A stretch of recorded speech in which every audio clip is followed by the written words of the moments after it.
ইতিহাসে রাখাল রাজা কালজয়ী দার্শনিক আমাদের আদর্শের জনক রহমানের মাত্রা কামনা করে আমি আমার বক্তব্য শুরু করছি। আজকের সভার সম্মানিত সভাপতি আমাদের জলপাইগুড়ি জেলার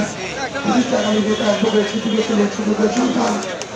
রবীন্দ্র ইসলাম তরুণ, সেখানে উপস্থিত আছেন জেলা বিএনপির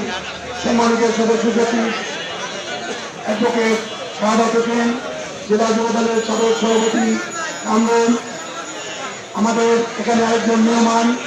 তিনি আজকের অনুষ্ঠানের প্রধান বক্তা। আমরা সবাই প্রাক্তন যুবদল, বর্তমান যুবদল কেন্দ্রীয় কমিটির সহসভাপতি হরিচাঁদ জেলা যুবদলের সংগ্রামী সাধারণ সম্পাদক